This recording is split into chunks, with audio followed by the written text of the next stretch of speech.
What's up, y'all? It's Dr. Paul and the Comic Book Conservators. Episode 32. How you guys doing?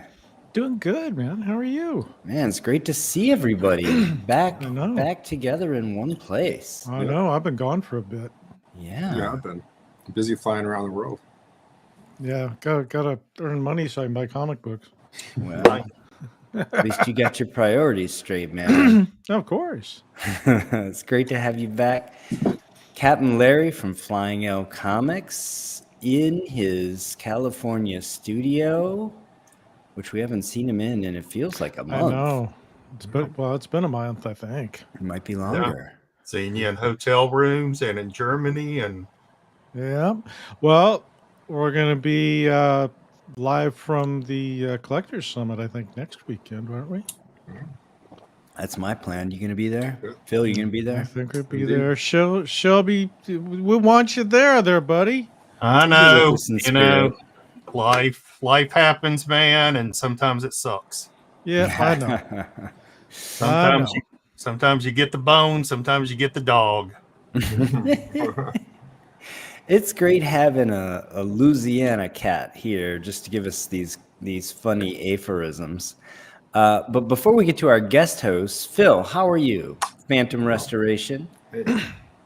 Doing much better. I went to New York Comic Con, Yeah. and just for one day on Thursday, and got a migraine as soon as I got back and was sick and out like the whole week. And I was like, oh no, it's just I had a great time and then not great time. So It happens. definitely worth it though. I saw some creators, got some pieces of art signed that I didn't intend to. Oh wow. It's always kind of cool interacting with the producers of the comics that we collect and like. That's like such a benefit that I never really took advantage of until the last few cons I've gone to. So it's Really? Yeah, that's great. pretty fun. I feel like, well, the material I'm interested in is older. The creators are older now, so they're not as present as they were Understandable. I'm more a of long time ago. Yeah. Most of the creators there are creators of stuff from the last 20 years, which is normal. Yeah. It's just not the material I'm that interested in. So I don't see the creator list as rarely does it have more than just a few folks that I'm interested in interacting with, but that's great. Steranko was there. It was kind of cool. Just Yeah. as a notable See, person. that It's one, always nice to see him with I'd be interested in his glasses. Stranko He's or very, Frank Miller. Or Oh yeah, anything no. else. classic. Believe me, the big Across the cons, comic they'll artists. still have some folks for sure. I could bring a stack of things for Steranko to sign. You guys know that he only created like 32 comic books? I think pound for pound, he's had more of an impact than any artist in comics. His artwork is very iconic. Yeah. Just about everything that he's done is made it into a list of covers. Yeah. Sought after covers. But it's just such a tiny amount in terms of, the amount of work he did to be as well known as he is. I mean, there are artists who have created hundreds, thousands of books that aren't as well known as him and didn't have nearly the impact. But Quality stuff. before we go much further, I want to welcome our guest host, Shelby Thompson of Shelby's Comics. We Good to have are her. also broadcasting simultaneously on Liberty Hill Comics, Flying L Comics, and Shelby's Comics. Shelby, how are you? How was your week? Man, it's been a little bit of a depressing week, dude. Won't get into the details. Had some network issues. Of course, still, job hunting and things like that. But excited to be here. Excited as a three-peckered billy goat. There we go. And tell Mom hi. Hi, Mom. Let's say hi to some guests. Oh, Mom says hi back. There you go. I told him to watch his language, Mom. I'm sorry. Hugo Danner's in the house. Hey, Mike, how you doing? Shelby's here, of course. The professor, Peter professor's Olachi. Man, Don Carter. I don't know if it should be grammage or grammage, Professor. Just that's all I have to say. But check out his channel for some great drops recently, folks, if you haven't seen him already. Don Carter, welcome as always. And Ben Stewart, good evening. Mr. Collector 123, hello. This is from one from my channel, Shelby's channel. Great. Yeah. Welcome, Mr. Collector. He is here in Houston. And thanks. So, yep. Sorry to interrupt. Thanks for the shout out, Mom. So we have a great show tonight. We have two segments. Our first segment is we're going to be doing a bit of a deep dive into the auction that we previewed last week, that Shelby and I previewed, and we have results. And guys, I was watching most of this auction live, especially the premiere auction on day one. Yeah, I was watching Friday. Man. Saturday, I fell asleep. Records were broken left and right. A few pieces went for remarkably low numbers, though. Yes, there was a lot of low. So it was a lot of volatility, I think. Although overall, I think it's fair to say pricing is definitely up. This and it had to be almost, because I don't know when we'll see the likes of this kind of collection again. What an incredible accomplishment. Chris Farrell accomplished something, again, no one had before. I don't know if anyone else will ever again. And just incredible books left and right, one after another. The catalog, I was so thrilled to get the print catalog from Heritage for this one, because I think it'll be something that we'll look back on for many years to come, actually. So without further ado, let's get into that. We're gonna talk about the results of the conserved books -1. Shelby and I preserved one conserved book from this auction that we're going to talk about solo in our A segment next week, or maybe the week after, just because I'm not sure about what we'll be up to with Collector Summit, but very soon in the future. So this is all of the books -1 with conserved results. Yeah, these are the books that we presented last week with our predictions, and then we'll look at what they actually went for, see if we were right or wrong on our predictions, and there's some big books. If there were prices, remember there were not some universal prices for some of these books, so I had to make an estimate. But we'll look at the percentage difference between what it would be in a universal grade versus a conserved grade. And actually, thank you for the correction, Shelby. He very kindly just sort of redirected me without saying you're wrong about that. There were conserved books that were pre-hero books that we did not cover. So this is basically the hero stuff, all the conserved books from the Golden Age hero parts of the collection. So take it away, Shelby. All right, go ahead. I think 2 slides. Go ahead and jump up 2 slides. All right, so the first one we looked at last week, and if you want to jump in and say anything more about it than we did last week, you're welcome to. But Flash Comics #3 is 7.5 conserved, cover reinforced. That's all the conservation there was.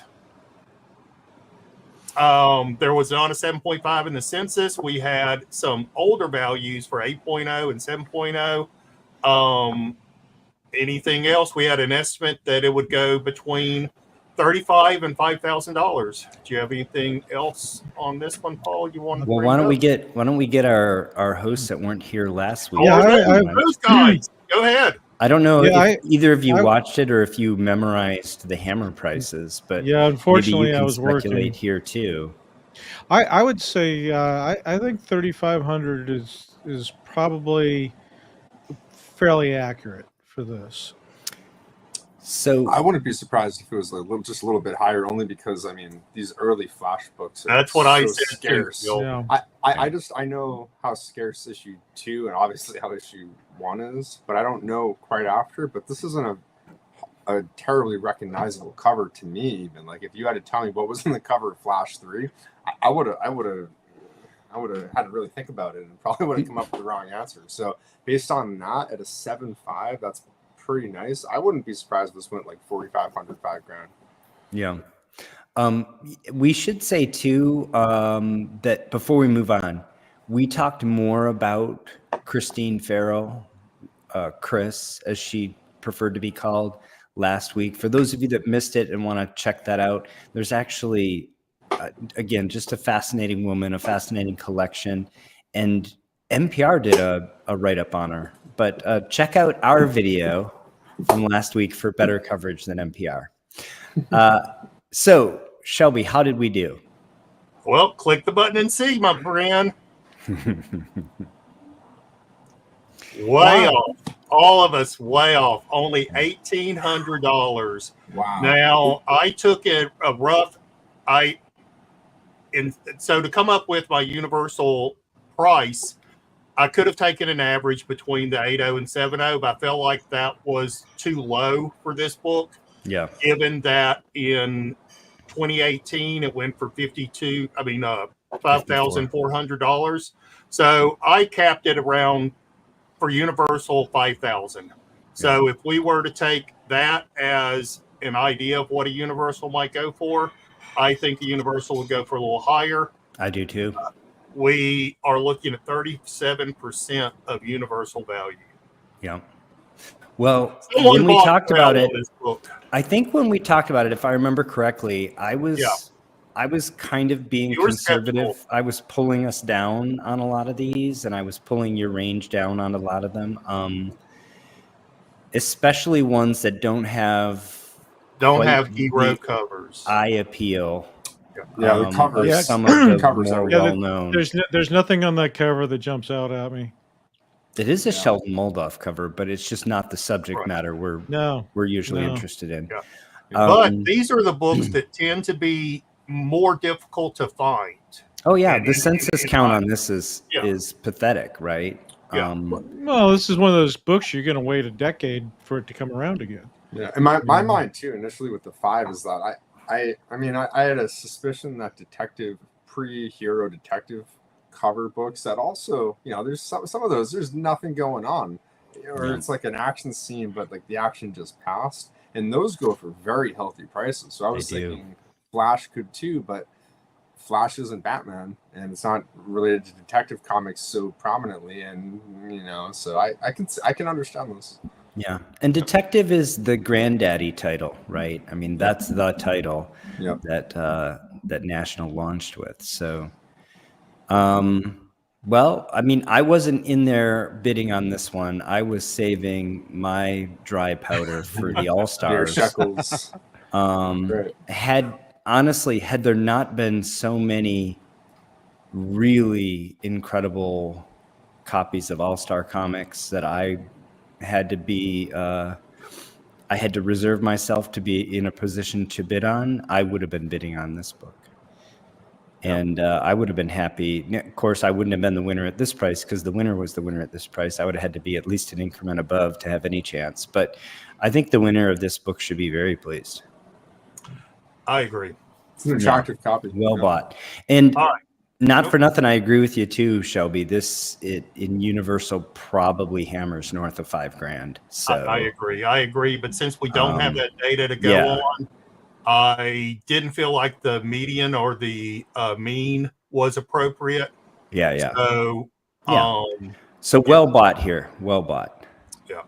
All right. So here's the one that I bragged a lot about last week. So I just love the cover. I love these more funds. Yeah. So the last sale for this book was in 2005. So you and I, if you look at all grades, there's only 16 on the census. So you and I said, okay, if this book were to come up today in a 9.0 Universal, it would probably be a $6,000+ book. So we estimated a conserve grade, which did have quite a bit of, I don't want to say quite a bit of conservation, but it did have the cover and centerfold reinforced, cover cleaned. We estimated it between $35,000 and $5,000, but not a lot of data to go on for that. Yeah. Well, this is the highest graded conserve book that I've seen. a 9.0 conserved. I don't think I've seen one that high before. Yeah, it's usually the cap. This is a high grade book for sure. Yeah. Well, this was one that I was a little concerned about demand, just because I said, there's about 40 covers of More Fun with Green Arrow and Speedy in this period. And from what I've seen, like, just the availability of the material makes any one of them a little less in demand. But what do you guys, Phil and Larry, any thoughts or comments on this? Because of the range? Because of the rarity of the high grade, I would err towards a little bit on the higher side in this one. I would say this is probably. I think your range is good, but I'll go ahead and say 4,500. I'm gonna go with like 2,500 because to me, I mean, I'm not super familiar, but I would rather have like a Spectre cover for More Fun or something. Like, there's just I get that there's something going on here, but I don't know if I personally would ever be interested in a copy of this book. It's just not a book I would be interested in. So. No, I wouldn't collect it either. But my bias is showing. but finding a book from the 1940s in a 9.0 is such a rare occurrence. Yeah. Well, that's another thing that we talked about too. Speaking of it being from the 40s, so this is issue number 90 from 1943. I mean, More Fun was just such an early title. Yeah. It's underestimated. I actually really do like this series, this title, this material as well. But like I said, I know the limitations of these Green Arrow and Speedy covers. So let's see how we did. Horrible. Oh my God. It only went for $690. All I could go by was the universal price of when it sold in 2005, which would be 60%. But if we thought that a universal grade today would go for around 5,000, then that means this sold for around 14% of 5,000. If we thought a universal would be about 5,000 today, I strongly feel it would be. I probably would have bought it. I agree. I bet a dealer probably bought it, and it's going to be on their website for $2,500. This is part of me thinks that some of these books that were just not the top echelon books didn't get their fair due because the big books pulled all the money out of the air, pulled all of the air out of the room. When I look back making this, updating the prices and stuff, and I was looking overall, I felt the exact same thing, Paul. As they put up for auction 491 books. They really should have broke this up into like 3 quarterly auctions or there's something. So much content coming in. That's what they do. It was horrible. Horrible for a lot of the books of the prices went for because there's so much. Go ahead. Well, we know that they did that though too, Shelby, because there's 50,000 books in the collection, and this was only 491. Also, they didn't offer, for example, the Action 1 wasn't offered, right? So there were definitely big books that were not offered here, and it was still this big. I would make one argument, and that is that, like, as a younger guy coming in, right, who's like not nostalgic for putting together a run of this or something like that, I'm going to be choosy, and I think it's such a cover-driven market that I'm not surprised almost seeing this disparity in price. I mean, that honestly, I wouldn't have even paid $690 for this book. It just doesn't do anything for me at all. Like, I respect its historical significance and it's wartime, and I get that. It's fair. It's like I'm a Golden Age cover collector for the most part, and that's where my bias shows. But I think that there's a lot of people that maybe share that mentality going forward, and we're just starting to see some of the other covers from this run go for so much more. It almost looks like, how can this go for that cheap? But then if you were to pick, put 100 people out of a room and ask them if they'd pay this much, I would bet a lot of them would say, I put that money towards some other some other book. So, Well, I agree with you because these golden age books. I mean, we're not after them for the stories. We're after it because of the art or the artist. For me, I'm a Schomburg guy. I love that art, and that's what I chase. yeah. So we're not reading Also, stuff. the cover was cleaned on this too, and I always think that kills the value. It's an unfortunate thing, but at least we're still at that point where it's not usually seen as like a net positive in a lot of cases. Yeah, I have that's a bone of contention with me because we deacidify these books when we're conserving them, and the cover's gonna get cleaned. That's just part of the deacidification process, and I think it's just kind of unfair the way they have it degraded. So, well, we'll see if time will tell if that opinion changes. I think I just hid someone. We did the same time. That's so funny. Yeah, here we go.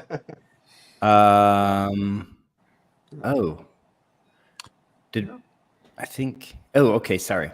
Yeah, Knights of Old, thanks for joining in. Thanks for the comment. Knights of Old is a conservative collector here, but echoing what you're saying, Phil, on these.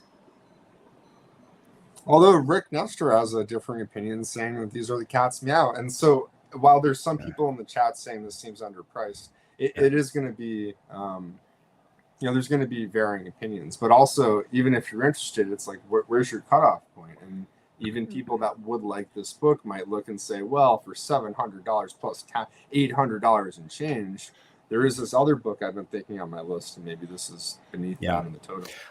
I think this phenomenon speaks also to, as you're sort of brushed around the topic, Phil, there aren't a lot of completionists in Golden Age collecting.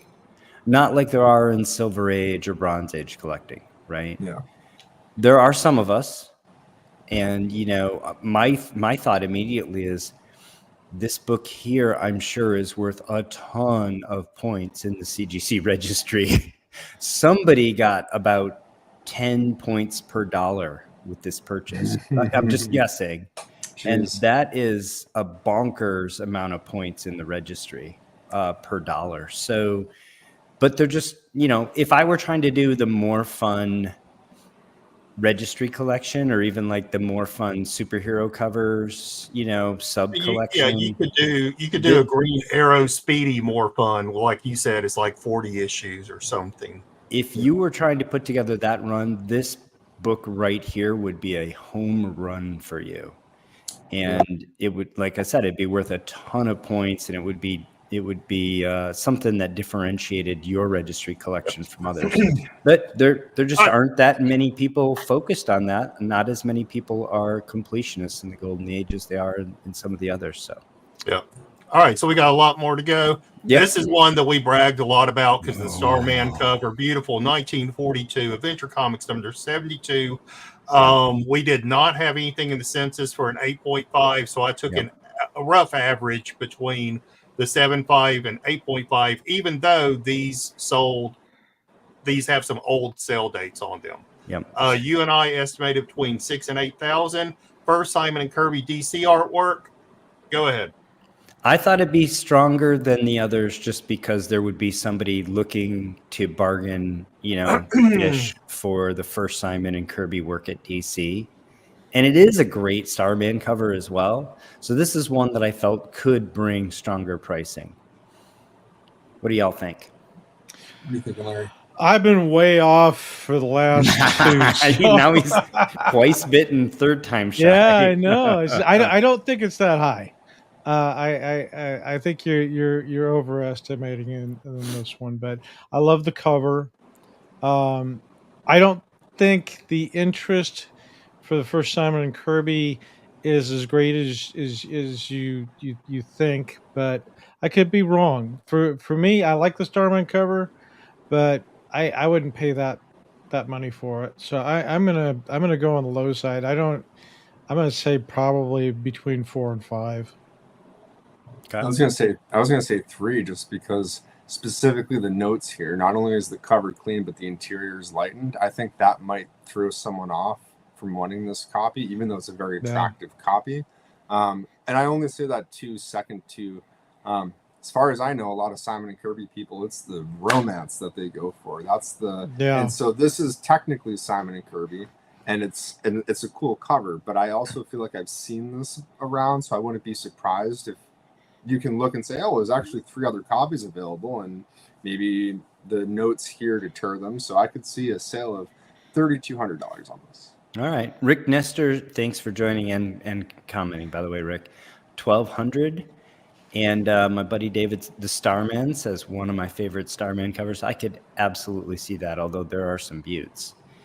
And Knights of Old says, for someone who doesn't know the specifics, interior lightened sounds scary. Yeah, if you're an originalist, this is probably a turnoff. So let's see. Around $2,500, way low. Now again, for me to get a universal price, these are old prices. We think that the universal may be a little bit higher, but if we took an average of what we're kind of thinking of what we can go by, which that's all we can do, then it's around 48%. Yeah. Yeah, I do agree with Paul on I think people were sitting on their wallets with these books. I think they were waiting for the beast to come out and not spend any money on these. I mean, I know I was, but there was just so much, there was so much material in this auction that I couldn't go after any of these that I might normally have if there weren't other books that I had higher priority on. And I felt that maybe people's money was tight, and you might have more people going for these lower dollar books, which might get a couple of fights kind of going. Because that would be the bracket I would fall into, right? I mean, I know, Paul, you fall into that other bracket. Us normal people, Yeah. If I could say just a shameless plug for Heritage, though, just anyone watching, I've been collecting for a long time, and my dad got me into knowing like payment plans. Get something on layaway, put money down. That's how you're within your means, but that's how you get the best stuff. And with Heritage, they offer incentives where any invoice over $2,500 you can finance for 25% down in equal installments. It makes, when you do out the math at 1% interest, it's basically like a free finance invoice, more or less, and it can make things that would otherwise be unattainable. And I've been taking advantage of that. And it's a way. I see something for $3,000 or $4,000. I'm like, well, I only need like $1,000 now, and then I can pay off the rest over 6 months. It's nice to know. I highly recommend looking into it. If you That's true. The other thing that's true is once I was fortunate enough to win a few pieces from this collection. Once you win, they send you an invoice and they say, by the way, if you want to pay by sending us some books for us to sell later, we're happy to do that. I've done that. Yeah, same. So you don't even have to make that arrangement ahead of time. You can win the book, and then you can negotiate that and work it out. So lots of options. Rick, I'm with you. I love the early DC big logo covers. They're very attractive. Once Detective gets to small logo, I'm pretty much out on it. There's only a few issues I'm interested in after that point. These big logo covers are really phenomenal. The trade dress that they used and even the fonts they used are incredible. All right. I promise there were some big books. There were some that went for man. Dr. Fate cover. This is more fun. Number 73. From 1941, pre-war. Tear seals, spine seals, cover reinforced, but we did have a fair market value of around $1,500 for this. Paul and I estimated around $50,000. So So you didn't say First appearance of Aquaman. First appearance of Green Arrow, Fred Speedy. Sorry. But as everyone may know, first appearance of Aquaman, first appearance of Green Arrow and Speedy, such a big key, held back, I think, by the fact that they're not on the cover. But nevertheless, fewer than 40 universal in the census. This is that range down there with, All American 16. Really is something that is an important book, something that especially has gotten some light, some heat under it since Aquaman movies, and the interest in this continues to grow. And I seem to recall saying I think this will have a hard time cracking 50. So my vote was under 50.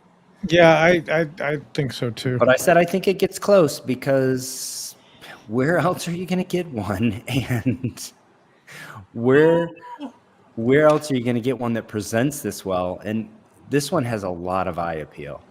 Oh, the reds pop, the blues pop. I mean, Thoughts? I think the high 30s. High 30s, okay. That's exactly what I was going to say. 38. That was my number. It was funny because I was thinking 37. All right. Well, bids are in. 31,200. You got it. Oh man! So if we went by the fair market value of 15 of the blah blah blah, 115,000. Thank you, 115,000. We're looking at a 27% discount for conserved grade here. Well, I wonder what a 4.0 universal would go for. Curious. Yeah, like maybe the conservation shouldn't have been done. Yeah, it's possible. It's possible that's right in line too, and you really start to see the substantial jumps after a 4. That could also be the case. I am not familiar with this book. Yeah. Well, I know we're biased here, but we've had this conversation before. Man, I'd rather have the conserved 7. The eye appeal's better, and I don't have to worry about the condition of this book 40, 50 years from now. I'm 100%. Even if I'm in the dirt, totally. My heirs don't have to worry about it. And totally. From that standpoint, I'll be happy to take the bargain if I'm a buyer of this. And I do think this was a bargain. I really do. I completely agree. And if fair market value for a 4.0 Phil, there has been a sale in the past year, 74,000. So to get down to even a 1.5 sold this past year for 41,000. So think about that. This book went for less than a 1.5 universal. This is a classic would you rather. I know that this hammered for what it hammered for. I know that there were buyers that were informed in the marketplace, but I just fail to see how when you put this next to a 1.5 universal, which and one you say, you would you rather that the people spoke and said, I want the dish rag copy. You know what? Just to be devil's advocate here on my own argument here, looking at the spine, knowing how I've done work and submitted it, and knowing Larry too, if I'm not mistaken, you've taken a book that was totally split down the spine and had it come back a 6 or 7, right? Yeah, conserved. That's correct. That is correct. So within the realm of worst case scenario, this has spine split seal to cover. Maybe it's not just attached. Maybe this cover, the people that were bidding on it were able to see it in person or knew the book, since there was only 60 copies, that are known to be graded on the census. And they're like, actually, this is a 1.5 or a 1.8. And that's why it went and reflect. We see that in the price. That seems. It's even a discount then, though. It's true. But I think a lot of people that would know and go after this probably know all those bits of information to better inform their price. I mean, just to me, $30,000 is a lot to bid on something. If you're like, seems fine, you're like, no, I know what I'm bidding on. I would. I think when we're in this echelon, Knights of Old had a good question right there. Yeah. I'll throw it up. I got it, guys. Conservation is supposed to be reversible. Will people start removing? Conservation is reversible generally, although people sort of. You can't unclean a comic, though. Yeah, they lean on that little rule of thumb too much, in my opinion. Yeah. So generally reversible, but as Larry said, the main one we usually point to is you can't unclean a comic. Yeah. So not 100% reversible. Also, even for the things that are reversible, We had a conversation about this, and okay, maybe I'll be pedantic here. Reversible to me means reversible indefinitely. If I say something is reversible, I mean you can do it back and forth 100,000 times and the state hasn't changed, and you could do it 100,000 times more. That's what reversible means to me. Yeah. When somebody says, well, it's reversible, but I can only do it once or twice, that's not really reversible, right? It had some effect that is cumulative. And by definition, again, to me, and not to be a jerk, but that I'm a stickler on the semantics here. Reversible means reversible indefinitely. We had a conversation about whether or not leaf casting is reversible, and we said yes, it is. And I said it is. It depends. It's not really reversible indefinitely. You can reverse it once, twice, maybe 2, 3, 4 times. I would say, because I've been doing it, and I would say it's reversible 2 times, maybe 3. After that, you're done. Yeah, I don't think it's even reversible 10 times, frankly. Even in the most experienced person's hands. So I balk at this rule of thumb which we've come up with, that conservation is reversible. But it is a good rule of thumb. If you're new to the hobby and you're trying to differentiate restoration and conservation, it's a good place to start. But it's not the final word on conservation, is my point. Yeah, I just wanted to highlight because you made the presumption that people start removing it, because in this case it seems like maybe the conservation negatively affected the value of this book. The reality is every book is its own case. So there are many cases you can also point to where a book clearly had increase in equity because of the work done, just like you can point to books like this maybe that weren't. So it's really on a book by book basis of preference. And to that point, our friend Kenny Sanderson just posted a detective. It was one of the Bob Kane file copies that had been leaf casted and bought and sold at least once or a few times, and the current owner of the book wanted the casting removed. They wanted the book as all original again. So he posted saying, well, I wouldn't normally do this at the request of the client, and he shows dipping the cover in and having it be removed. So it just shows a lot of there's no right or wrong answer. There's just preference, and sometimes but sometimes there are obvious examples where it's going to affect the equity positively or negatively. See, like for me, I'll actively seek out a 1.0. With a completely split cover, because that's in my wheelhouse to fix. So that's my thing. And if I can take that 1.0 and elevate it to 3.5 or higher, I think I've done what I set out to do. Just to comment on this too. My name's Phantom Restoration, soon to be changing for a few different reasons, but part of that is that I don't really do much restoration at all. I do a lot of high-end pressing, conservation, and restoration removal. And many of the books that get sent to me are people that buy restored books that know, because we've chatted, or they're just familiar with all the terms, and they're buying a book that has restoration with the goal to remove it. This book was just sent in not long ago, and I just did an assessment. And it basically passed to have all the restoration. So this is a savvy buyer who bought this at a moderate restored level. I was able to inspect it and determine that in this uncommon instance, the color touch and pieces added that are on the book can be safely removed. And this book, I'm 90% sure can garner a universal label. At worst case, it might need conservation, but I'm almost positive a universal label. So that's something that savvy buyers, and Harley Lee is a very savvy dealer, so it's understandable, that he would come to that. So don't be afraid when you see a purple label. Oftentimes, there's equity to be made. Absolutely. I've got a stack of them. All right, let's move on.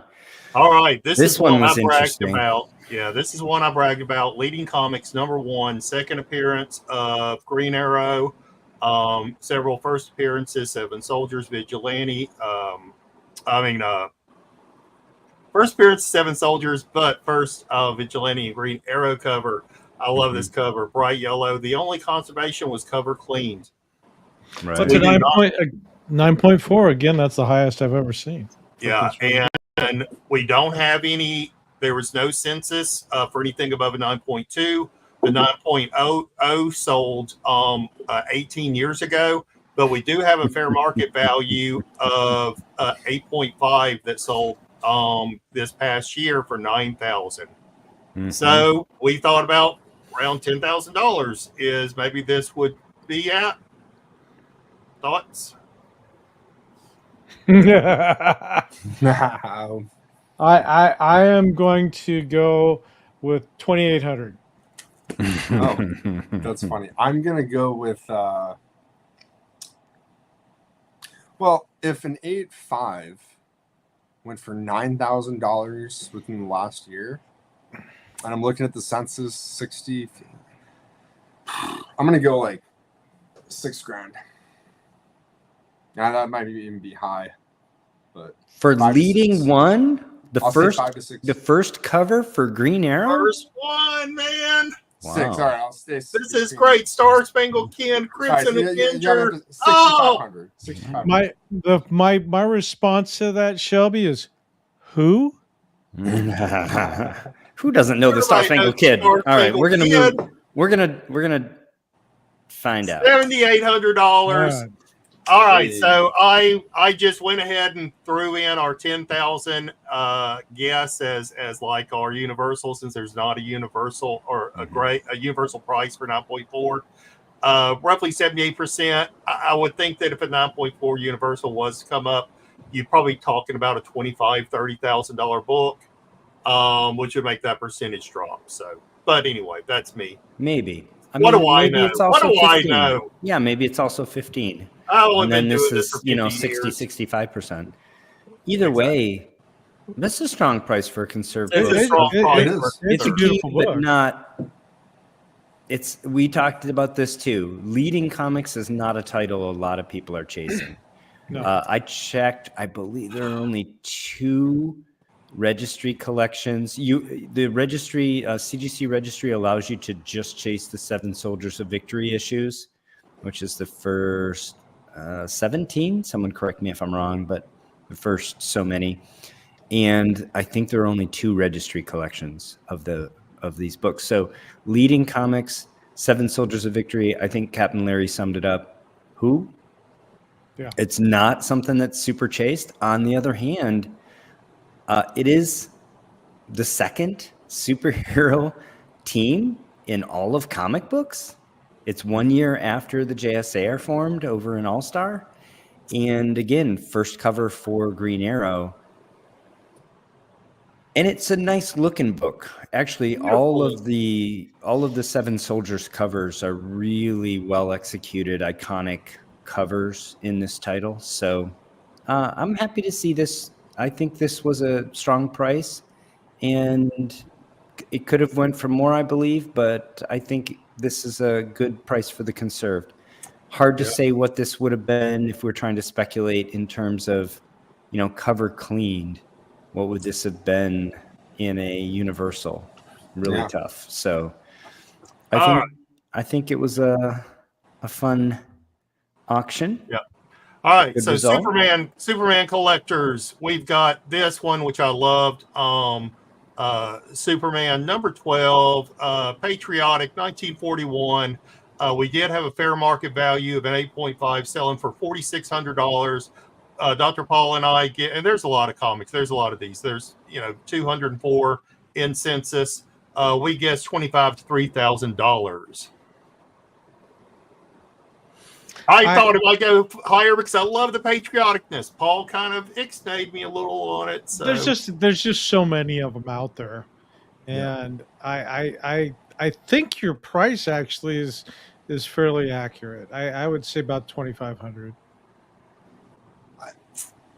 Maybe I wouldn't be surprised maybe at less. 1,900 because I mean I hate to say it, it's patriotic, but this would be probably one of the last early Superman covers I would pick. It just doesn't do anything for me at all. It just Super. This is a Super great lame. show for quotes, right? Superman 12 just doesn't do anything for me at all.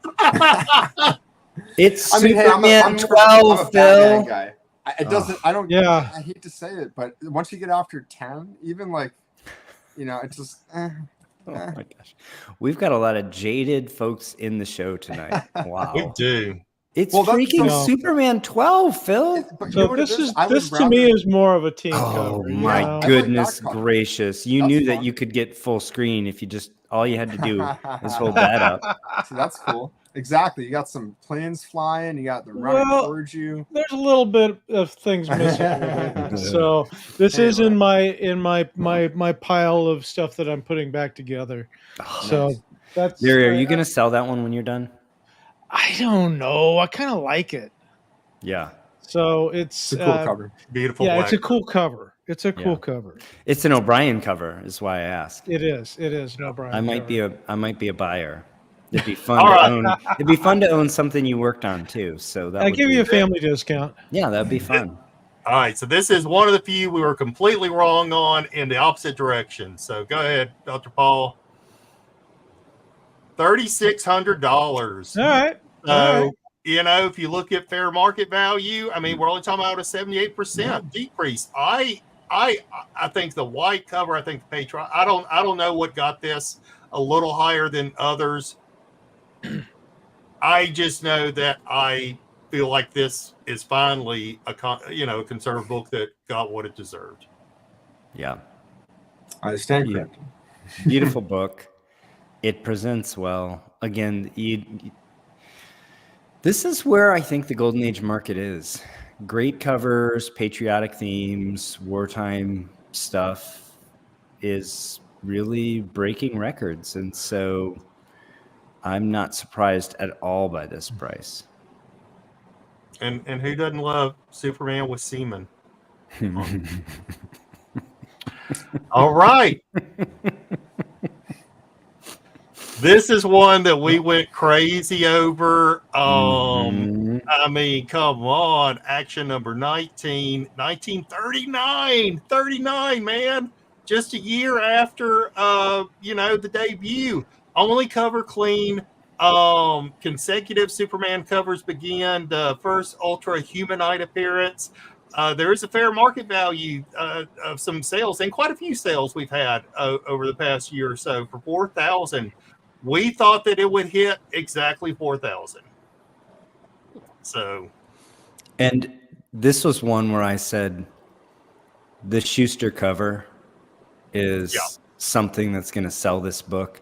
Yep. Great eye appeal. This does not present as a 4. Yeah. This is way before the era when Phil is blasé about Superman. This is way before Supes 12. This is a badass cover. I mean, it is. It is. It's cool. It's a great cover, right? 6. I'm gonna say 6. Okay. I'm still not gonna go that high. I'm mid 4s. I'd say 4,500. All right. Okay. This is another one. Supes is strong, guys. Hey, wow. $5,200. I mean, that price has exceeded what the fair market value was. So strong price. I think what takes it down to a 4.0s, you have these 2-inch spine splits. Yeah. There is a 2-inch piece missing on page 19 that slightly affects story. Paul and I, when we see cover cleaned in the conservation notes, I mean, this could be a dry cleaning. This probably isn't a wet cleaning. When this was sent to CGC, probably they knew that that they cleaned it, right? It probably went through their cleaners. Well, it would have had to be a wet cleaning to get the cover clean. The dry clean would never get a cover clean notation. I agree with Phil. You don't think so? Okay. Nope. Never. I've never seen that ever. Good to know. No, I agree with Phil on that. The wet cleaning is the only thing that gets a cover cleaned. Yep. There were a lot of action books, a lot of action comics, and early Superman in this auction that set records. Yeah. This is certainly a record for this grade in any designation, right? This is a new record in this grade for even a universal. So a heck of a sale. Well sold on this one. Yeah. Well, there's more coming. Like you said, that collection's a huge collection. Yeah. Well, I don't know how much of it, I don't know if there were deals outside of Heritage, if the whole thing went to Heritage. I actually don't know if we're going to see more of this collection. I don't know if we are either.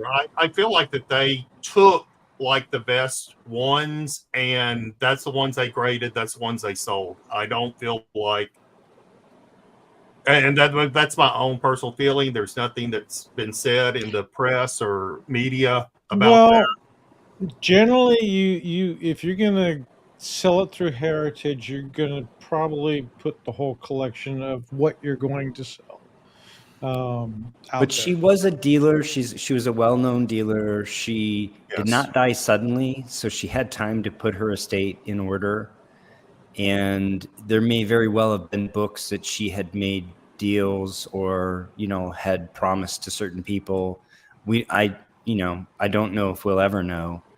I guess we will know if Heritage announces they're bringing the rest of the collection over the next 5 years or something. There's also going to be a lot of it that's not going to be. This was a complete collection through what, 2000-ish? Well, now she finished the collection in 2007, but I don't know if she kept up with all the 80s and 90s and DCs and things like that. I feel like she only went up to around the 70s or 80s. I mean, because she owned the store, it's like, okay, there's plenty of these 80s and 90s books. Yeah. Point being, there's plenty of material that's not going to be suitable for a Heritage auction. There's plenty of material that didn't get slabbed and et cetera, right? And that'll be sold in some other format. It'll find its way onto the market though. So this was a cover that we talked about. The non-Superman action covers, these early ones, do not have as much interest. On the other hand, this is a particularly phenomenal one, and similar, Phil, to the argument you made about the pre-Batman tech covers. Some of them, there's not really that much going on, but people are really chasing those books hard. We've seen a bunch of records in the last year. We were just not sure about this one. I could see it going almost anywhere. Yeah. I know many people that have specifically sought after this book as one of the best early non-Superman action covers, and for good reason. And also, I do think that there's some substance in the fact that this has a one-panel ad for Detective 27 that's known, and that kind of gives it a little extra allure, I think. But also, it's just. I like the art. It's tough in grade too, and that's why you see these past sales where they are for a mid-grade copy. That's a very respectable price. In fact, I wouldn't even say some of the early pre-Batman detective covers have routinely hit that kind of a 26 to 41. That's a lot of change for a. Yeah, but this isn't the same as pre-tech Batman. I mean, this does have a Superman story in it. By Simon & Schuster. It also has, small though it is, Superman is on the cover in an icon. Cover-driven market. I still think of that. Despite absolutely, This is what my point being just this: that this is a step above a pre-tech Batman. I agree. For me. I agree. Yeah. For sure. Yeah. I get that. Any thoughts on the hammer price here before we reveal? I think you guys are low this time. I think it's in the 20s. I would say 20. Paul and I were Paul went, since we had the numbers, we were mathematical. We took the average and then we took a percentage, and that's where we kind of fell with the 10 to 15. Go ahead, Phil. I did 24 because I think that this book in this grade might actually be a little more uncommon. I could be wrong, but I think in the same way where that the leading comics, it was a 9.4 and the prior sale was at an 8.5. And even though that's a 3-grade difference, that sale is kind of a psychological barrier where people don't want to go over it. And I think that it's almost one of those phenomena where I agree with that. like you see that happen more where it's less about the grade and more about the previous sale for just being a high grade, not necessarily corresponding. So I would put this at like 24. Okay. All right. 12. Oh! Yeah, that hurt. All right. I think a rescind what couple I of said. things held this back. One, maybe the staples were placed. I'm not sure. That I, wouldn't deter me. oh, it wouldn't deter me either. No, Maybe other no. buyers. But we're looking at about 36% if you were to take the average of the fair market value of 6.0 and 5.0. What was the census count on this from the previous slide? Did we have that? 32 48 universal. all grades, 32 universal. Okay, so it's not like there's, yeah, I mean, that's rare, but it's not. It is true, though, that it is rare in grade. Look at the skew on the census. Yeah. You have 4 books in 0.5, really drops 4 off books in 1.0, 3 books in 1.5, and no other grade has more than 3 books at any point in the census. Yeah. Your prediction was right on, I guys. just love this Right in the cover. middle. I love this Yeah, cover. yeah. Our prediction, this is one of the few we predicted accurately. So now these last 2 books are not. Go ahead, Paul. Do you have something else you want to say? I do actually. Let's just take a break from this for a second because I want to talk about this. So there's a long thread in the CGC forums about this collection, about the auction. It's actually gotten a lot of social media attention. Like I said, there was NPR did a story on her passing away and the collection that she put together. Obviously, people are going to have mixed feelings about it. There were some comments about, oh, she'd be rolling over in her grave and all kind of other things. I'm at an age where I am considering what will life be like for my loved ones when I'm no longer here. And they don't have an interest in comics, and that doesn't bother me. Nope. My daughter either. My kids either. My kids can care less. I'm enjoying these funny books. I want to make my passing from this realm easy on them. They'll have, maybe they'll celebrate. Who knows? But I don't want my possessions to be a burden on them. And, again, I think this is just such a personal thing. It's perceived a little differently by everyone. And I don't know, again, she didn't die suddenly. This was something that was, she had time to put her affairs in order. Yep. And me personally, if I had put together this epic collection, I would want it celebrated. And if my heirs weren't interested in it, I would want them to benefit from the financial, windfall potentially of what I had put my energy into. It wouldn't bother me at all. In fact, I'd celebrate it. So I could see where others would feel differently about it. It's a difficult subject. Obviously, it's wrapped up in a lot of emotions with loss and everything else for folks. But I've seen so much commentary on it that I did want to just take a moment to talk about it. And Rick, appreciate your comment here. And, I think, honestly, there's a lot of things in life for which you could be happy and a little sad at the same time, too. And this might be one of them. We can, my personal choice here is to celebrate her achievements and, hope that she was able to leave our plane of existence in a graceful as way as possible and with honor and dignity. And that, her heir, I know many of us collectors appreciate what she accomplished. I hope that her heirs do too. I don't know if you guys want to comment on it. No, I agree with you 100%. As the old guy out of this group of us, my daughter doesn't have any interest in comics, and I've already prearranged in my estate plan that the comics go to Heritage to be sold at auction for other people to enjoy, do with what you have, and my daughter can take her 75% cut or whatever she ends up with after Heritage is done. But that's what I would do.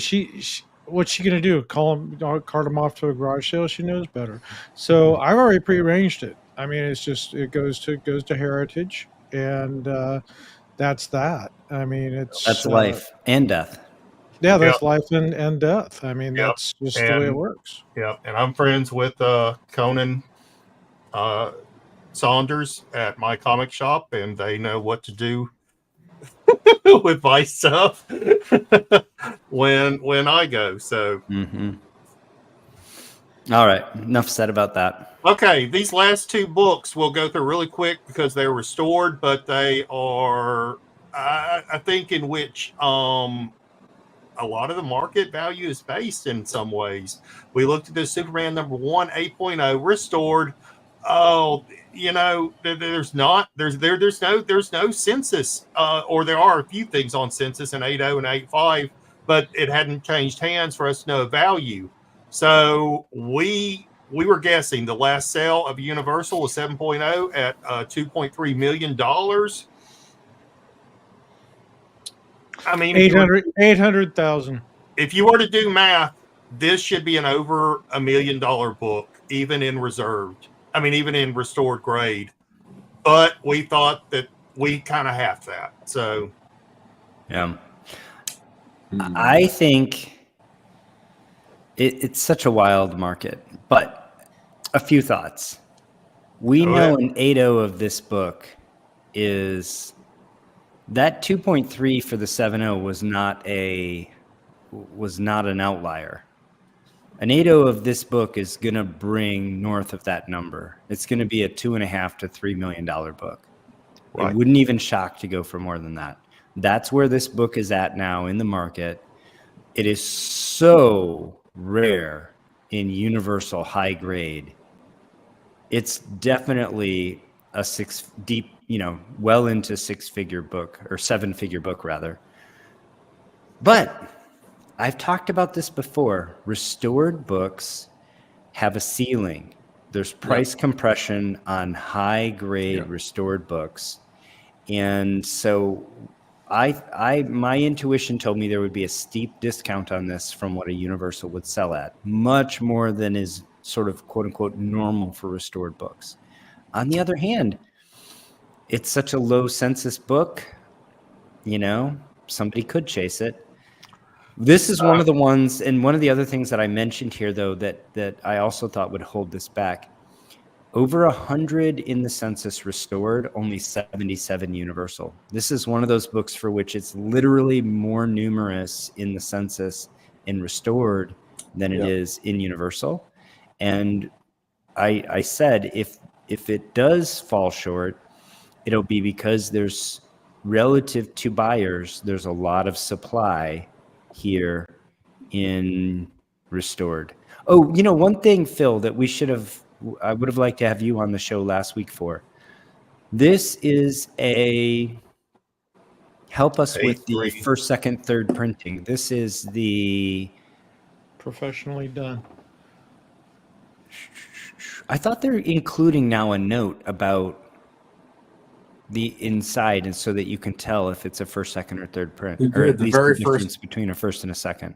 The 1.5 I worked on was the very first one upon being regraded that had that note in the grader's notes that said. But this was graded in August of 24. This has been graded more recently. Yep. Yeah. So this should have the note.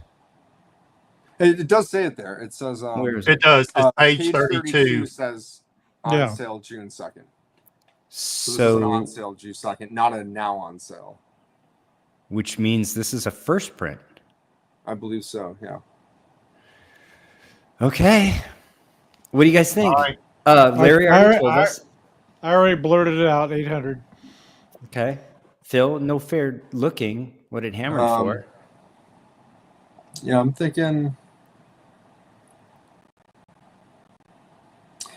see, the only caveat for me is that I know that like a 1.8 unrestored is probably under 200K. So you could technically get a copy of that, depending on what it is, to this grade, and it's not going to cost you $300,000 in work. So to me, that seems like quite a jump, despite it being an impressive grade. So I mean, I wouldn't be surprised to see this hit 300 maybe, but maybe I'm way off base. But I would just say because the 8.0 Universal goes for that much, really, it's because this is so rare, and anything even above a 5 Universal for this is rare. You know, anything above 3 is like, you know, you just don't see this really above a 1.5. All the copies of this either have the back cover missing or the spine is totally split. So I'm going to say 300K is going to be my top. Okay. Before we reveal, we have a question from Knights of Old about A3 is professional grade. Correct. Restoration. 3 means moderate. Yes? Yep. 8. Oh, not even surprised. Missing a 0, Larry. Missing a 0. Holy shit. Well, I'm glad I sat out this auction. So I put a note over here that if we were to, I mean, because this was my thought, right? Is if we thought an 8.0 or an 8.5 in Universal would be a $3 million book, and I'm just making up numbers. 30% of that is $900,000. I mean, even if you were to take an estimated restored value of $900,000 or even $500,000, you're talking about 9%. Yeah, this is nuts. This is crazy. Single digits percentage of what a Universal would sell for. Literally single digits percentage. I'm shocked. I'm not super. Is it weird that I'm not? I mean, it may be on the slightly lower side, but again, Well, I'm a bit jaded by it. This is still a lot of money. You got to think too. Yeah, it is a lot of money, but I would make the argument that whoever I'm not going to do the 6-month payment plan, but you know, you could go on eBay and maybe there's 3 other restored copies of this book. One's a 6.0, one's a 4, and one's a 7.5, and they're asking like $100K or something. So that's right, and that doesn't mean they're worth that too. Well, it's just like, oh, there's 3 other ones we can look at. There's one out there right now. It's a 4.0 restored, and he's put it out there several times at $10,000 and no bites. So it's got color touch in the cover though. Yep. No, it's a professionally restored. Yeah, this is professional. It's had a lot of work. For sure. I think if I were the owner and I had this and I put it out there for them to sell, expecting it to go for much higher, I would be sorely disappointed in this. Yeah. All right, so I had to include one book that, of course, is the, you know, it's the cornerstone of books for us. So, an Action Comics #1 was up for sale. It is a restored book, 6.0. Before we move on, Shelby, let's interact with chat a little bit here. Vulu gave this one Google eyes. I'm with you, Vulu. Rick says, "Are you kidding me?" Knights of Old says 80K is still a very small pool of buyers. Absolutely. But we also have a lot of whales out there, a lot of Bitcoin millionaires. Peter, the professor, thinks it's a bargain. And Jose 2099 says a great deal for the buyer. David Clark says, hello. Welcome, David. Ryan over at Automatic Comics predicted the prices on Heritage. It came very close to most. That's maybe some content that folks would be interested in. And Rick says, out of my reach. Well, you know, like I said, there's these pools of buyers are they're actually not small, but obviously they're not the average American. That's for sure. So we would all be in the same boat with you, Rick. All right. I mean, what can you say? It's an Action #1. There's a lot of restoration. Top and bottom covers, top and bottom of the book is trimmed. It has color touch. You can see that weird fading across the top of the book. Pieces added, tear seals reinforced, staples cleaned. Cleaned, and then the staples have been replaced. 6.0 of Universal fair market value is $3,200,000. Yeah. So there's a reason why this is the book. Yeah. This is the book that started it all. It also happened to have started it all in such a phenomenal way. You know, comic books could have evolved into superheroes in a gradual fashion where there was no big bang on the marketplace, but they They didn't. jumped right into it. They started with this book, and man, even in restored 6.0, even trimmed, even with the fading along the top, even with all that, yes. What a book. What a book. What a book. So we didn't do this one because we were focused on the conserved ones. We didn't have predictions on this.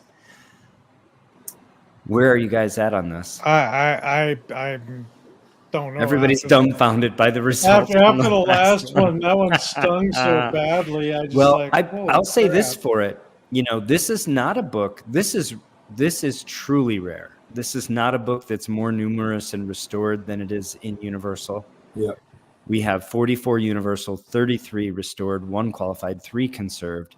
This is the most important comic book ever published, and it's an exceedingly rare book as well. This better have not been single digits of what a Universal sold for. Well, you know, we can, if we say 30%, that's $1 million. Yeah. I still think there's compression. I think it's hard for these books to hit some of those mental barriers.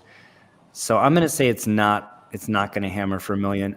I know this already happened. I wasn't watching at this one. In fact, I think I misspoke earlier and said there wasn't an action one in this auction, but clearly there was. I don't think it hit $1 million. I think it's under probably 750 or someplace in there. I'm gonna go with the psychological number, and I'm gonna go 10% of what the last sale was. So I'm gonna go 320,000. Okay. And Shelby already knows. David Clarkson at 300 grand as well. Knights of Old says, I'd hope 500K. 324. Good call. 324,000. 10%. Yeah. Almost exactly 10%, right? I mean, because 3.2 and 324, it's just a hair over 10%. I am sure that's a house. Trimming kept this back. Oh, yeah, no doubt. Yeah. It would have been $500,000 without trimming, probably. Trimming kept this back. I agree. Yep. Well, a lot of change, though. Knights of Old says no Sensation 1 or All-American 15. The All-American 15 was restored, and we only just touched on a few restored books. The Sensation 1 is the one that I'm going to do a full segment on in a future show, Knights of Old. Yeah. So appreciate you bringing that to our attention. Welcome, JSS Brooklyn, buyer's market, folks. I would counter that by saying, with respect to these books we featured, right, it was a buyer's market. With respect to the Universal books in this, they were breaking records left and right. It was very difficult to get. There were some bargains to be had. Yes, there were. But there were lots of records shattered. So the All-Star 8 was restored. I didn't watch it. It was a restored mid-grade. I was focused on other things. Looking it up I'm real afraid quick. I don't know the answer to that. But fun auction. Again, our condolences to Christine's family, but my preference is to celebrate her life and her achievement, and what an accomplishment. What a collection. I think so too, yeah. So the All-Star 8 was a 6.5 restored, and it went for $19,000. Yeah. So that's right in line. I want to say a 7.0 restored went for about 21,000 a year and a half ago, something like that. And so that market is pretty stable. That would have been right. And as a matter of fact, that's probably just a slightly strong number. Oh, thanks. Buddy Mike says, don't forget to give the thumbs up if you're enjoying the show. We do appreciate it. Obviously, it helps us Get the show out to more viewers. Very much appreciated. All right. Yeah, More Fun 54. There were just so many epic books we could have talked about. Yeah. I believe the More Fun 54 was restored and went for what I thought a bonkers price. It went over 10K if I recall. Wow. But we have a B segment to get into, and it's short. Any other comments we want to make before we jump into it? No, let's jump in. No, jump in. There she is. What a great cover. Well, I keep saying it, but it's I'm going to repeat myself.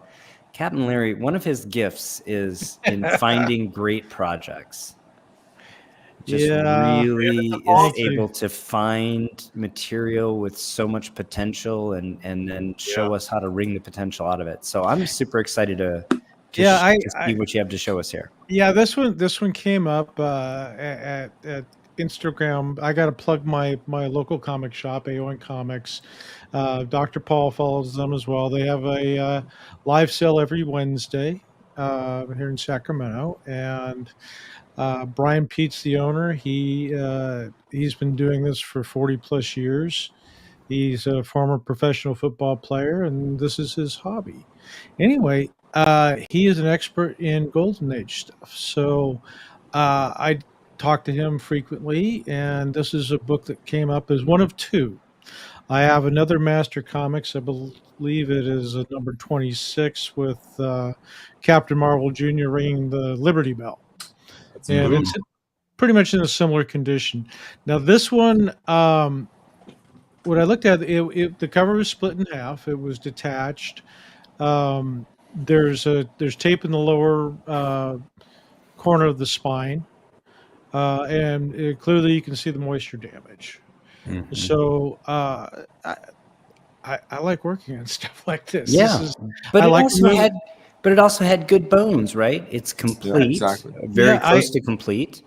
And what a great cover! I love these pre-war patriotic heroes. I'm gonna have on my channel coming up this week an unboxing for Shield Wizard 1.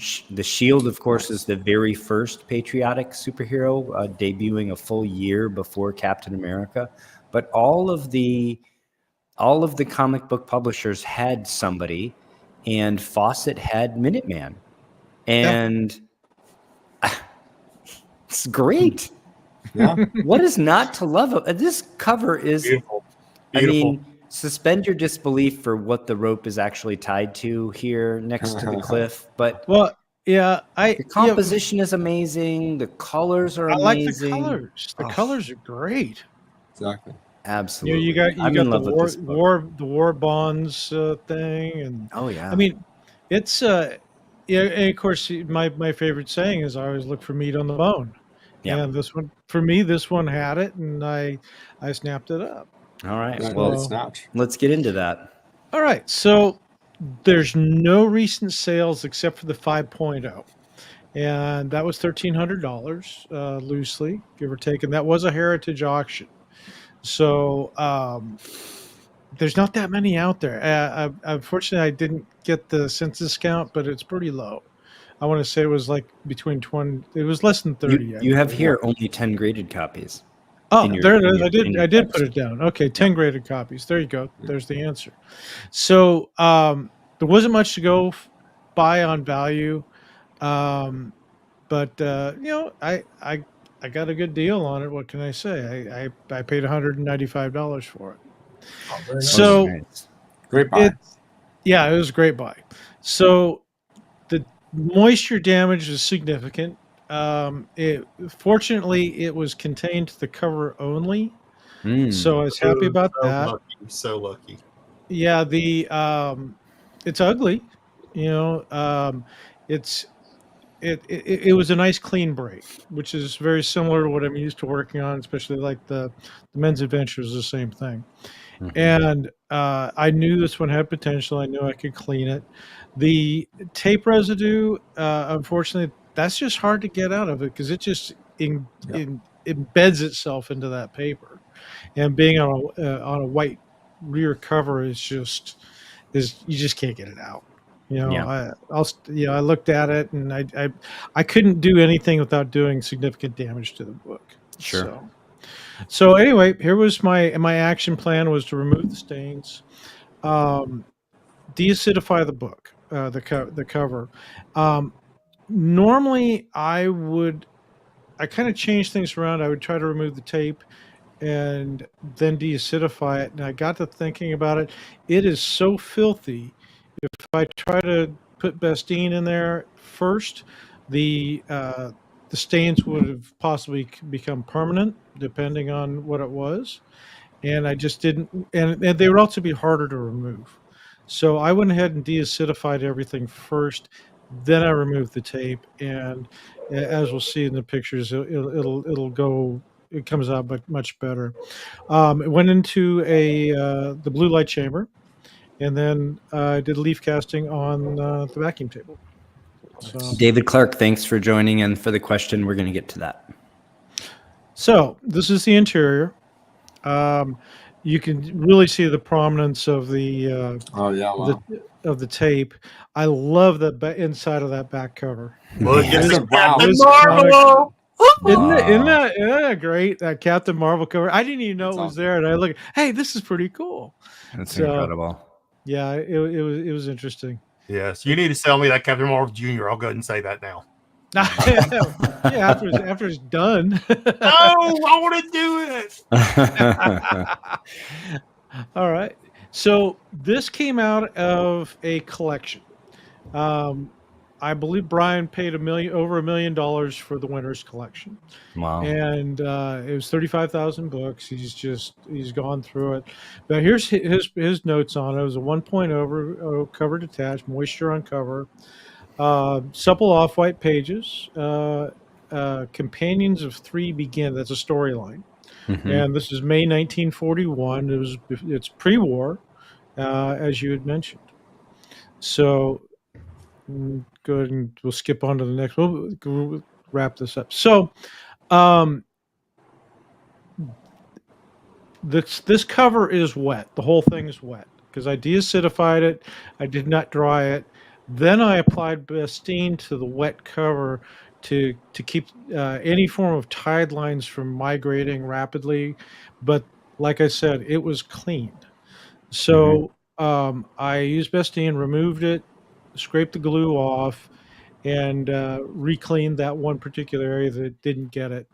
Then after that, it was off to the blue light chamber. Great job. Look at that tape. Not a speck of green on it. I mean, it looks great. Well, look a little closer. I see a little speck, but there is that little speck that came off the corner. Yeah. It wasn't green though. It came out of the dirt underneath the sod. It came out of the dirt. Yeah. So I did lose that little speck right there, but it was so thin, and I tried to save it, and it was just overall. That's a great result. So we see how you remove the carrier here. What did you use to remove the adhesive vis-a-vis scraping or? I scraped it with the same thing Kenny uses is an eraser shield. A really thin sheet of metal. Really thin sheet of metal. An alternative option, which I've tried, I don't care for, is taking the scalpel blade and flipping it, inverting it. So you're using the top side of it because it's a nice thin piece of metal, but you can scrape color off, and I didn't want to mess with that. Yeah. So that's what I did. A micro spatula, in my experience, like I understand why Kenny uses the eraser shield because it has a little bit more of a lip, but in my experience, sometimes that extra abrasion, in my opinion, is unnecessary, and you can achieve the same result with your micro spatula that the edge isn't as rough on the surface. Well, if you look at the picture on the left, you can see the green spatula that I normally use. That I'll be honest, I got a couple of those. That's probably my go-to tool for most everything. Yeah, I love that thing. That's the Teflon coated micro spatula. It is. Nice. It is. So that's just a preference thing, obviously, too. Yeah, because basically good to mention, the Teflon coated versus the stainless steel one. The stainless steel one will probably remove some color and scrape a little more than the Teflon coated. Yeah, if you can use a plastic spatula or a I use Teflon coated use spatula. plastic myself. Or the Scotty, am I saying that right? Scotty peeler is pretty good.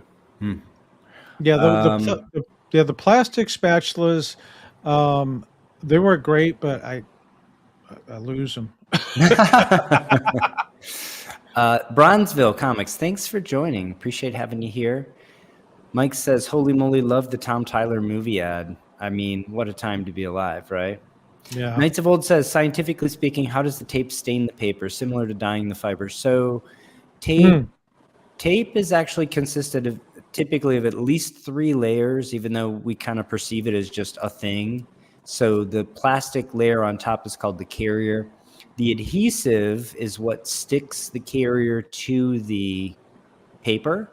And then there's usually a primer layer between the two of them, something that allows the adhesive to stay attached to the carrier.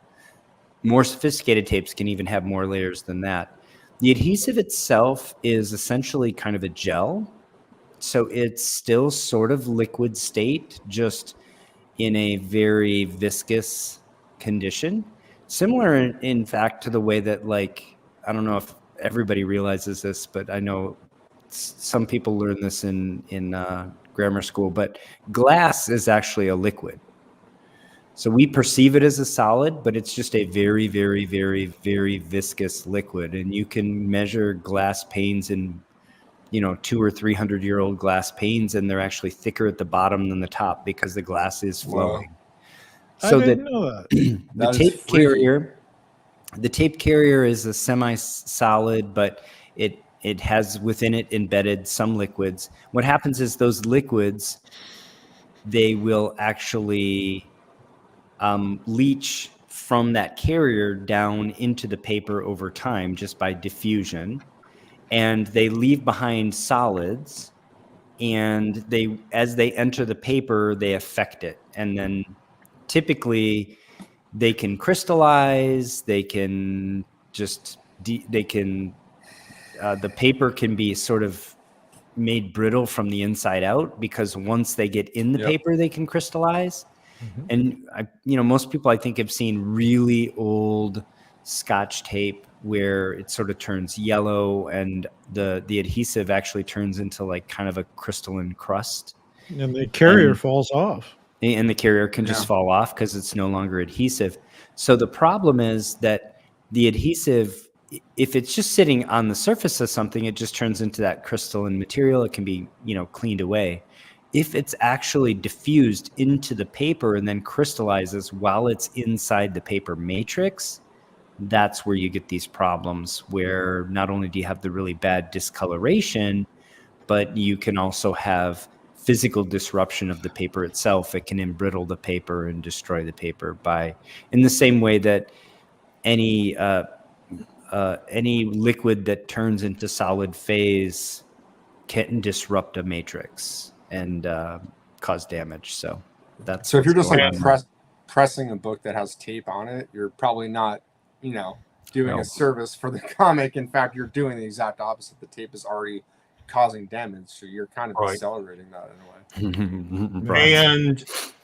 And it's difficult to give a clear answer on like asking about the tape stain, because one, we do not know when this tape was put on. So this could have been tape from the 1940s, which would have used a more rubber-based adhesive.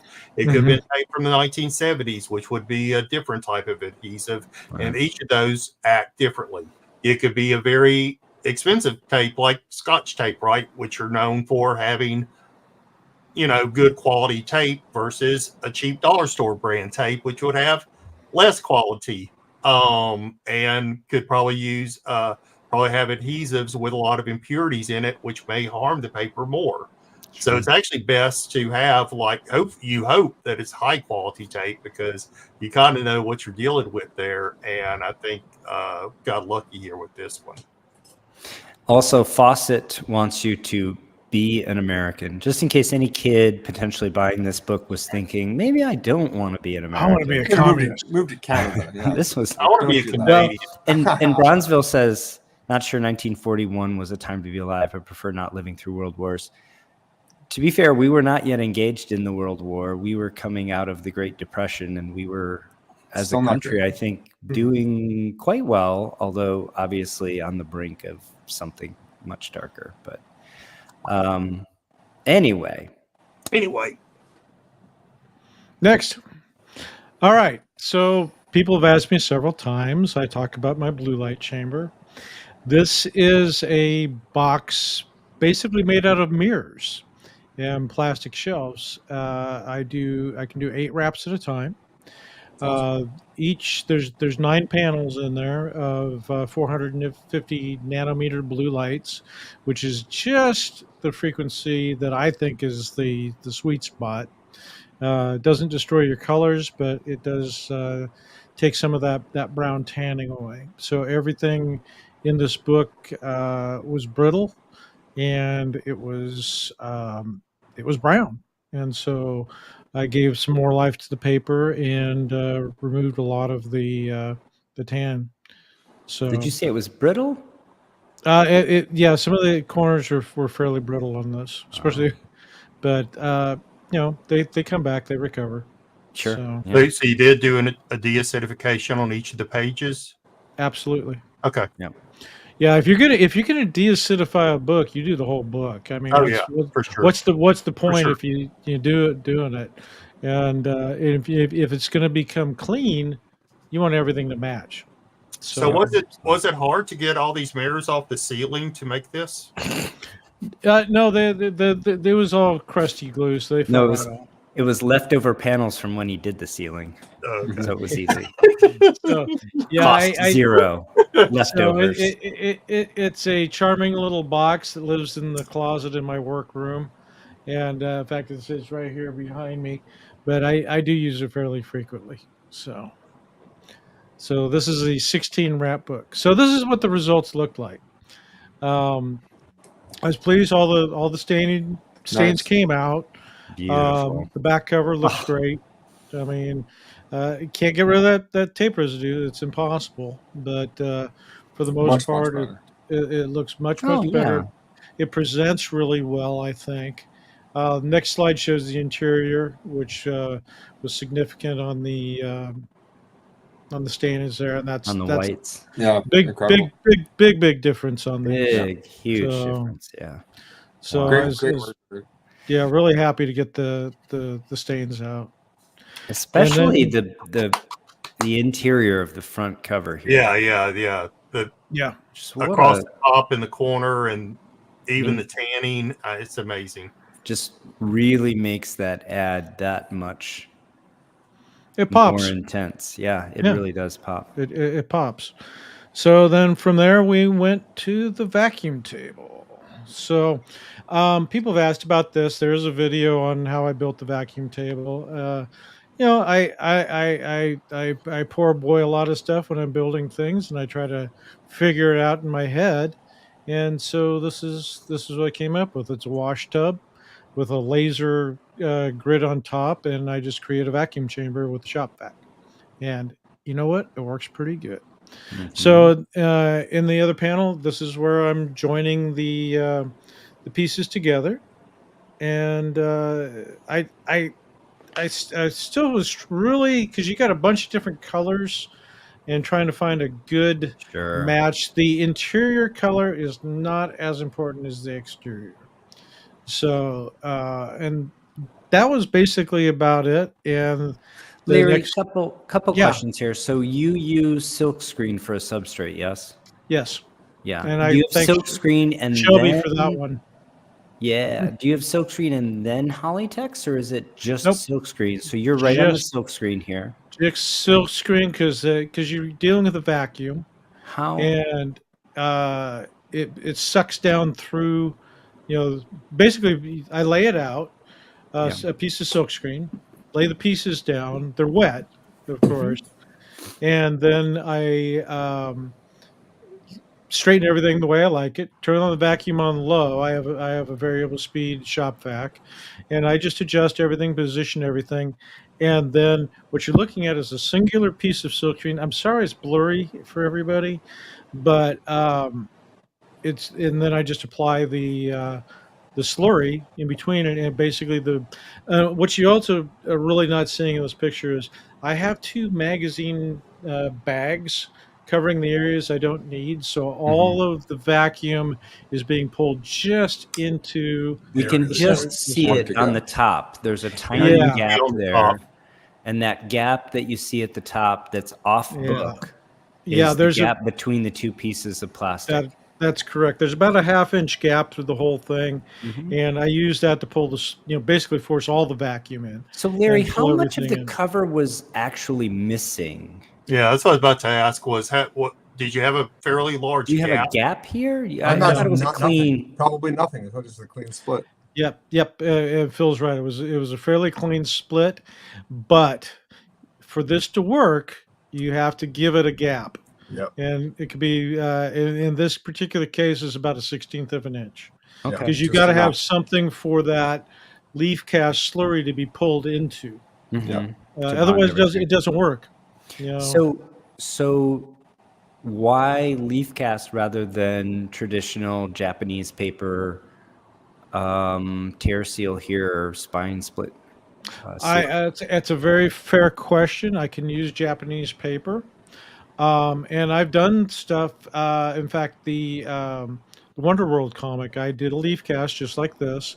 There was a lot more places to fill, but I also reinforced it from the inside on top of the leaf cast just for the extra strength. Mhm. Because when you shape the book back into a folded book, you can pop that leaf cast. Because in this particular case, ultimately, that's probably what I'll end up doing with this one as well.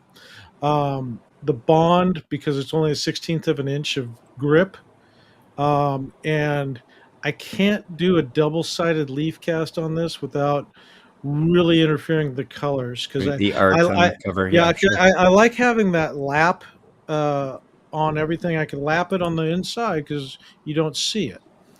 I just wanted to bring this. Phil, let's address this question when we get back to his final. Sure. Sorry for the interruption. No, you're right. And then last question I have here, Larry, is what was your pulp recipe? Fair question.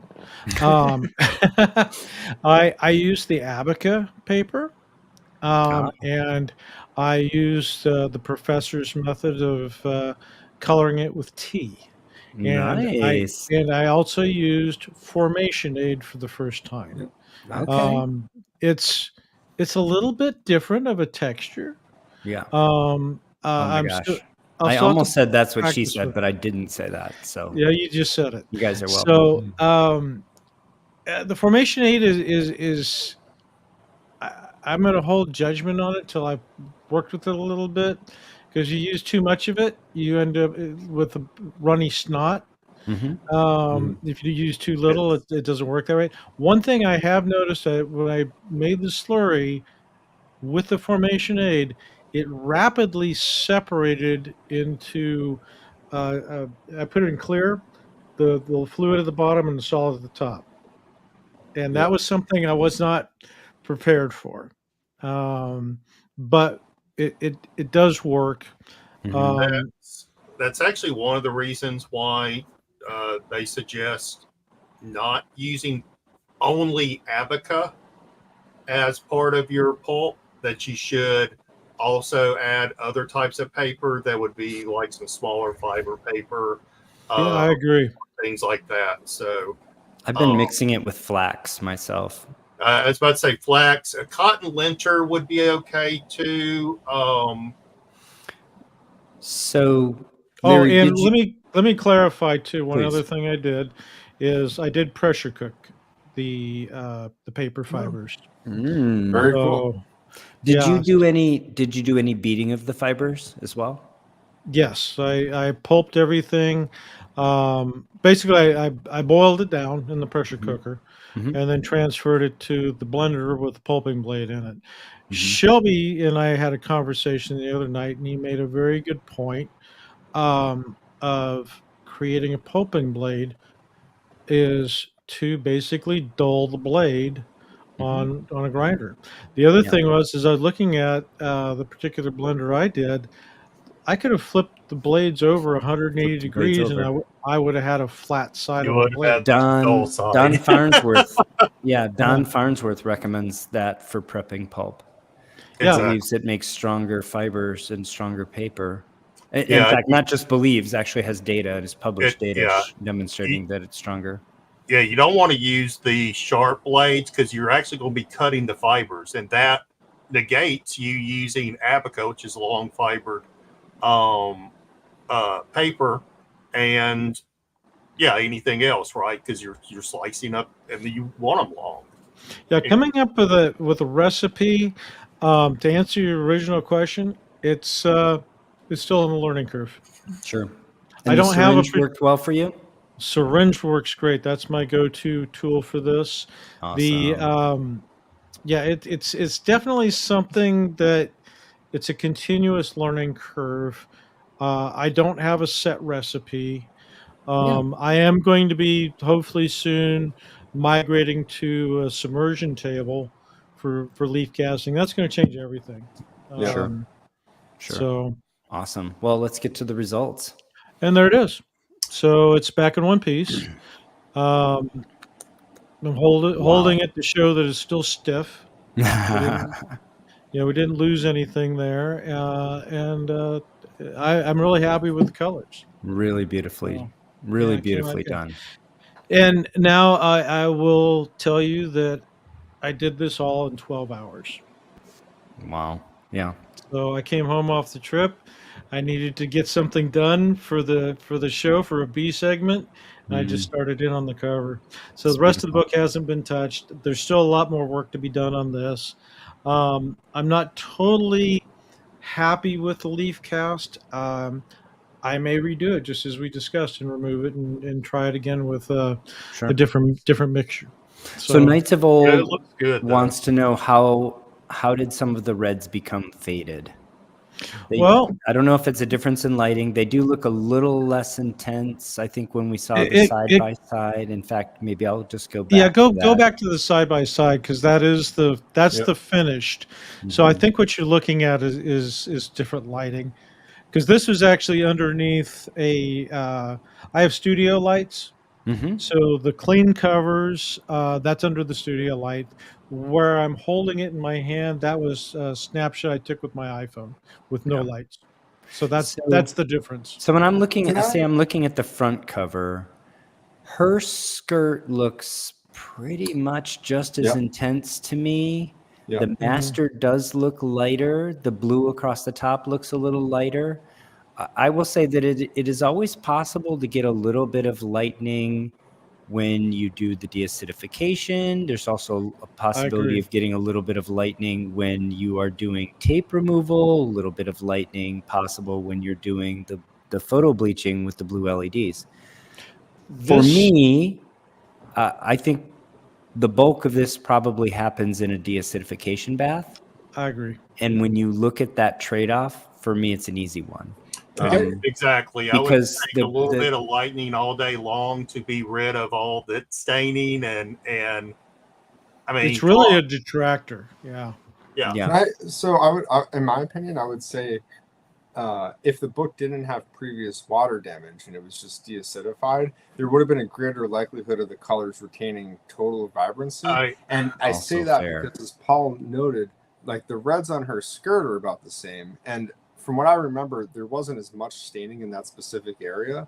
But I think it's really what you're seeing is like on the left photo from the prior staining, that area and the sizing of the paper was likely compromised. So once it's washed, you're washing paper that's already been washed, and that's like it's kind of a consideration, and it's kind of just you see it more in books that are cleaned like this to remove staining, and it's just a byproduct of it already having been stained, and kind of it's just what happens. Well, it's like Shelby said, it's an acceptable trade-off. Yeah, it's a trade-off. Exactly. Yep. And you have to think of damage was done before Larry got his hands on the book, right? He's basically taking some acceptable trade-offs to undo the massive damage that was done to it by previous folks, between the water damage, the staining, the age, the fact that it was born die-in because it was manufactured from cheap acidic paper, the fact that somebody put tape on it.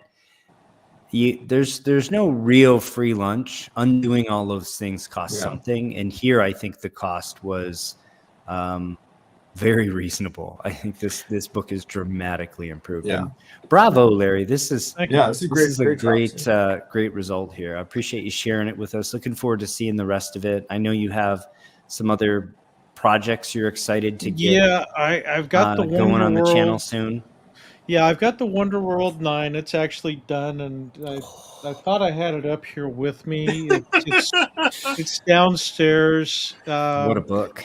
Yeah, the whole thing has been reassembled. There's 2 videos online right now. I've got to finish up the 3rd and final video, and then it's going to go off to CGC and see what comes back at. It was a completely 100% split book. That's the one that was it was literally glued to the first wrap, and the first wrap was split in half. Yeah, so everything's both front and back. Yeah, so everything's been undone and put back the way it should be. So I'll be done with that. I was thinking at Collector's Summit, but I looked and CGC's not going to be there. I thought I saw them post this week that you could sub at the Collector Summit. If you did, let me know, because let's figure it out. Yeah, because you could fly there with it and just that's kind of what I had in mind until I started looking at at people making representation, because they're going to be CGC is actually going to be at a show in Houston that same weekend. Interesting. Well, they do attend multiple shows some weekends. Yeah, that is possible. They don't know. They have multiple what is away the teams. show in Houston? Shelby's gonna say, "Hey, wait a minute! I'm not going." I saw your video, Professor, and I appreciate the shout out. So the syringes that the Collecticon, man, that show. Oh my God! Don't get me started with Collecticon. Well, that's where CGC is going to be. So syringes have the sort of normal syringes that you're kind of used to have what's called a lure lock system. The hole in the end, the inner diameter of that, I believe, is only about 2.3 millimeters. Not large enough for the pulp to pass through well. But it occurred to me that these lures, while the lure lock doesn't work well, they do sell syringes with a larger opening called a Toomey syringe. And I happen to have some because I work in the medical industry. I sent the guys some and was just looking for feedback to see how they liked it. I know I bought my own because the Dr. Paul's shipping is pretty slow. So. What? He's picking on you. Did you ask me for some? No, you volunteered. Oh, then you didn't send me your address, so you had to buy some? All right. Well, there you go. You got called out. Yeah. Yeah, looks about right. Yeah, that's it. Yeah. Looks like it. So we're just testing and putting together tools and materials and techniques and trying to build best practices for comic book conservation. So great show, guys. I appreciate everybody being here. Appreciate all of the viewers, new and old. Thanks for joining us. I know that was a long show, but what fun. Again, condolences to the Farrell family, but again, I'm choosing to celebrate her life and her achievements, and what a great accomplishment putting together that run. And it was a lot of fun to see it auctioned off, and I am thrilled to say I was fortunate enough to get a few of those books, and I'm going to treasure them. Indeed you were. It'll be shared on the It'll be shared on the channel later. But I actually got what for me is kind of like a double provenance book, because she did have in her collection some pedigree books, and now those books not only belonged in those original pedigrees, but also went through her hands and were part of her amazing collection. And they're sort of double provenance books now. So I got one of them that I will certainly cherish, and they will have to pry it out of my cold dead hands and sell it at auction when I pass away. So I'm following in Chris's footsteps in that regard. So, and thanks, Larry, for sharing your amazing work with us. We really appreciate it. Looking forward to seeing more of the detail in the upcoming videos. Thanks again, everybody, for joining us, especially again those new folks, and thank you to the super chatters who bring this show to you, at least if you're watching it live without commercial break. Once we go to on demand, we'll turn the commercials back on. But thanks, everybody. Appreciate having you here. And till next time, take care of one another. See you later, everybody. Thanks for tuning in.